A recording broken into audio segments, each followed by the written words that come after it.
ரட்சகருமாக இயேசு கிறிஸ்துவின் நாமத்தினாலே பீஸ்ஃபுல் மினிஸ்ட்ரி சார்பாக உங்களை சந்திப்பதில் மிகுந்த மகிழ்ச்சிகிறேன். இன்றைக்கு சிலுவையில் பேசிய 7 வார்த்தைகளை குறித்து சற்று நேரம் பார்ப்போம். பிதாவே, இவர்களுக்கு மன்னியும், தாங்கள் செய்கிறது என்னவென்று அறியாதிருக்கிறார்களே. இப்ப நீங்க வசனம் பேத்தியே சொன்னால, இந்த வசனத்தை பத்தி ஏதாவது ஒரு சின்ன விளக்கம் சொல்லுங்களேன் பாப்போம் எங்களுக்கு. பேச்சு அர்ஷிதா லூக்கா 23:34 வசனத்தை குறித்து விளக்கம் என்னிடம் கேட்டிருக்கிறார்.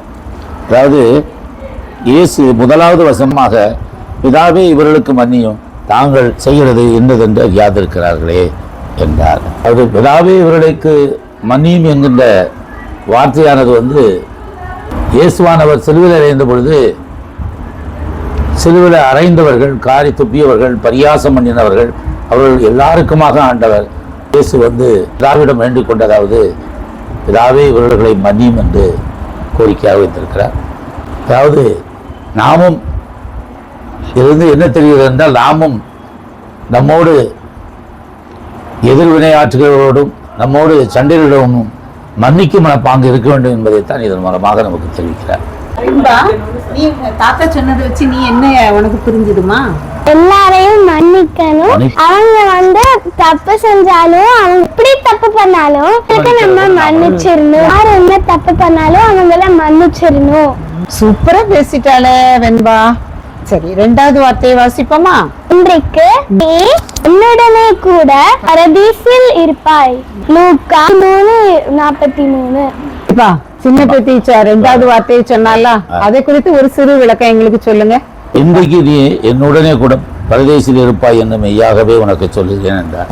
இயேசு கிறிஸ்து தன்னோடு சிலுவையில் அறையப்பட்ட தவறு செய்த ஒரு மனிதன் என்னையும் மன்னித்து உம்மோடு என்னையும் பரதேசிலே சேர்த்துக்கொள்ளும் என்கின்ற வார்த்தையை சொல்லும்போது, ஆண்டவர் சாவின் தருவாயிலும் கூட அவனையும் என்னோடு கூட நீ பரதேசில் இருப்பாய் என்கின்ற வசனத்தை சொல்லுகிறார். அதாவது நம்மோடு விரோதமாக இருந்தாலும் கூட, உலக பிராரம் தவறான மனிதர்களாக இருந்தாலும் கூட, அவர்களுக்காக நம் வேண்டுதலை கை கொள்ள வேண்டும். நாம் எவ்வாறு ஆண்டவரோடு ஐக்கியமாக இருந்து பரதேசிலே ஆண்டவரோடு ஐக்கியமாகக்கூடிய தகுதியை பெறுகிறோமோ, அந்த நிலைகளை எல்லோரும் பெற வேண்டும் என்று வேண்டிக் கொள்ள வேண்டும் என்பதுதான் இதனுடைய அர்த்தமாக இருக்கிறது. சரிப்பா, 3வது வார்த்தை 19:26. அப்பொழுது இயேசு நம்முடைய தாயையும் அருகே நின்ற தமக்கு அன்பாயிருந்த சீசனையும் கண்டு தம்முடைய தாயை நோக்கி, சீரியே, அதோ உன் மகன் என்றார். பின்பு இந்த சீசனை நோக்கி, அதோ உன் தாய் என்றார். இந்நேரம் அவரை தன்னிதமாய் ஏற்றுக்கொண்டார். இப்போ ஏசாமி 3வது வார்த்தை சொன்னதை பெரிய பேத்தி சொன்னான். அதுக்கு நீங்க இப்ப எனக்கு விளக்கம் சொல்லுங்க. அருமையான பேத்தி ஹர்ஷிதா 3வது வார்த்தையாக 19:26-27 சொல்லியிருக்கபடி, இயேசு தம்முடைய தாயும் அருகே நின்ற தமக்கு அன்பாய் இருந்த சீசனையும் கண்டு தம்முடைய தாயை நோக்கி, ஸ்திரீயே, அதோ உன் மகன் என்றார். இயேசுவானவர் சிலுவையில் அறையப்பட்டு சாவின் விளிம்பில் இருக்கும்போது தன் தாயை பார்த்தவுடன் தன்னோடு அன்பாய் இருந்த சீசனை நோக்கி, இதோ உன் தாய் என்று சொல்லுகிறார். அன்பாய் இருந்த சீசனும் அவருடைய வார்த்தைக்கு கட்டுப்பட்டு ஏற்றுக்கொண்டாராய் இருக்கிறார். இந்த வார்த்தையின் மூலம் நமக்கு என்ன சொல்லப்படுகிறது என்று சொன்னால், நம்முடைய தாயை அல்லது நமது சகோதரனுடைய தாயை, நம்முடைய நண்பருடைய தாயை நம்முடைய தாயாக ஏற்றுக்கொண்டு அவர்களுக்கான பணிவிடைகளை நாமும் செய்ய வேண்டும் என்று ஆண்டவர் இதன் மூலமாக போதிக்கிறார். 4வது வார்த்தை எலி எலி லாமா சபக்தாமி என்று மிகுந்த சத்தமிட்டு கூப்பிட்டார். அதற்கு, தேவனே, என் தேவனே, ஏன் என்னை கைவிட்டேன் என்று அர்த்தமாம். மத்தேயு 27:46. 27:46 வசனத்தை அருமையான பேச்சு வெண்பா சொன்னது போல, ஆண்டவர் ஏலி ஏலி லாமா சபக்தானி என்று மிகுந்த சத்தமிட்டு கூப்பிட்டார்.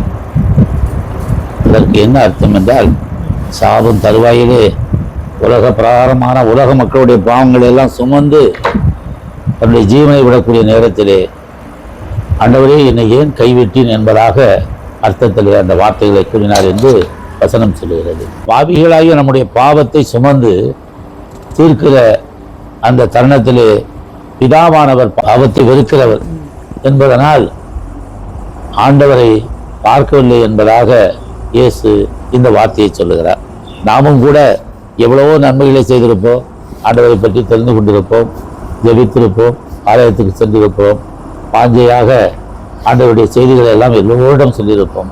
ஆனாலும் கூட பிதாவானவர் நம்முடைய சத்தத்தை கேட்பவராக இல்லாமல் கூட இருக்கலாம். ஆனாலும் நாம் பிதாவையும் ஆண்டவரை நேசிப்போமாக. 5ஆம் வார்த்தை தாகமாய் இருக்கிறேன். அதாவது அருமையான பேத்தி அரிசி சொன்னது போல, அதன் பின்பு எல்லாம் முடிந்தது என்ற இயேசு அறிந்து வேத வாக்கியம் நிறைவேறத்தக்கதாக தாகமாய் இருக்கிறது என்று சொன்னதாக அந்த வசனம் சொல்லுகிறது. தாகமாய் இருக்கிறது என்றால் என்ன?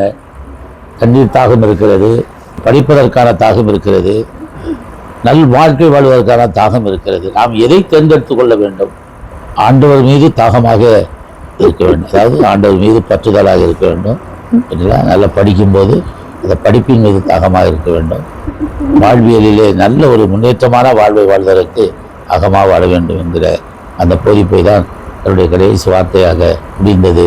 நான் தாகமாக இருக்கிறேன் என்கிறார். 6ஆம் வார்த்தை முடிந்தது என்று சொல்லி தலையை சாய்த்து ஆவியை ஒப்புக் கொடுத்தார். 6ஆம் வார்த்தையில முடிந்ததுன்னு சொல்லியிருக்கிறாரு. அந்த முடிந்ததுங்கிற வார்த்தையை குறித்து ஒரு சிறு விளக்கம் சொல்லுங்களேன். 6வது வார்த்தையாக ஆண்டவர் சொன்ன அருமையான வார்த்தையை அருமையான பேச்சு வெண்பா முடிந்தது என்று ஆண்டவர் சொன்ன வார்த்தையை வாசித்த பின்பு அவருடைய விளக்கங்களை கேட்டதற்கு எனக்கு தெரிந்த விளக்கத்தை சொல்கிறேன். முடிந்தது. ஆண்டவர் என்ன நோக்கத்திற்காக இந்த பூவரத்துக்கு வந்தாரோ அந்த காரியங்களை முற்றிலுமாக அவர் மேற்கொண்டு அவர்களை நடத்தி காண்பித்து தன்னுடைய காரியங்களை எல்லாம் முடிந்தது என்கின்ற அந்த வார்த்தையை சொல்லுகிறார்.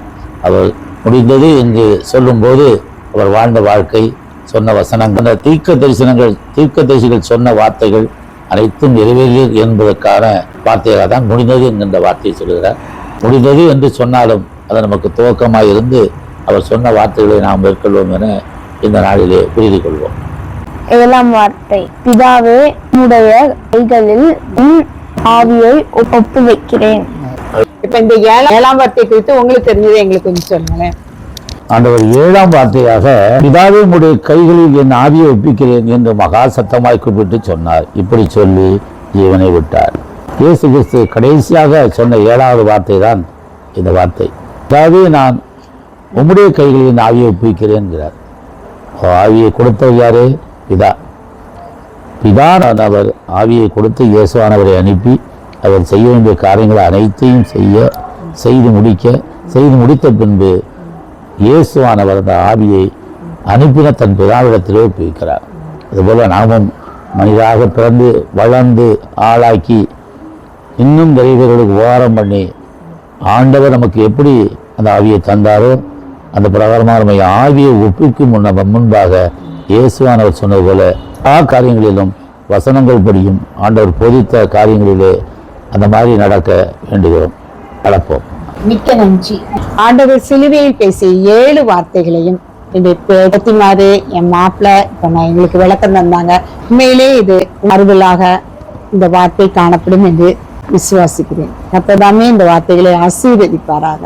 விளங்க செய்தமைக்காக ஆண்டவரையும் துதிக்கிறேன். அதற்கு விளக்கம் கூறிய இந்த கணவர் என் பேத்திமார்களையும் நன்றியை தெரிவித்துக் கொள்கிறேன். நன்றி.